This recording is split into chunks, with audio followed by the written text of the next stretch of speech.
This is Mr. Beck Does Your Homework. This is AP Physics Homework 2.7, question number 11.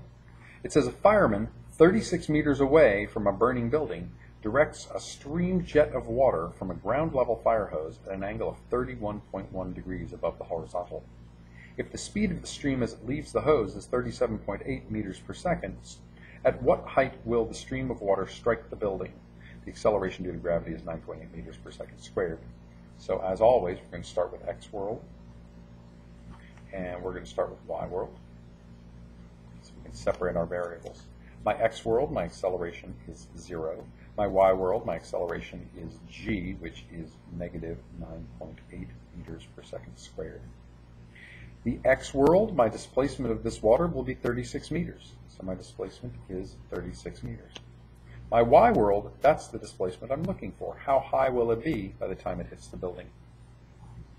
I don't know my time in either world yet, but I do know my velocity in the x world and my initial velocity in the y world because I have this 37.8 meters per second at 31.1 degrees. So in the x world, that's going to be my velocity times the cosine of theta. In the y world, my initial velocity will be that velocity 37.8 times the sine of theta, because the y is my opposite and the x is my adjacent.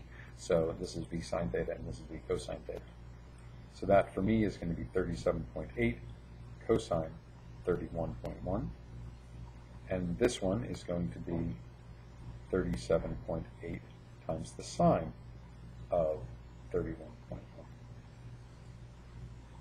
So I've got an acceleration, I'm looking for a displacement, I've got an initial velocity. What else do I know in the x or the y world? I don't know the time in the y world. If I did, then this would be an easy problem, but I don't. But if I look at the x world, I have a velocity and a displacement. So between these, I can get myself a time, because I know that since velocity is displacement over time, I know that my time is going to be my displacement over my velocity. So that is going to be my 36 meters divided by 37.8 cosine 31.1, and that will give me my time for this problem. This time is going to be the same as the time over here. Now, acceleration, displacement, initial velocity, time. I can say that my displacement is my initial velocity times time plus 1/2 acceleration times time squared.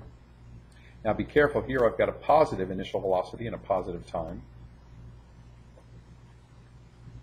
But here I've got a negative, so that's going to be 1/2 of negative 9.8 times time squared. So whatever this value is, you're going to subtract something from it, and that'll be your final y. Because this height, the v0t, would be how high it would be if it didn't fall at all. But then this 1/2 at squared is going to give you this distance, and so this total minus that one is going to leave me with that y, that delta y.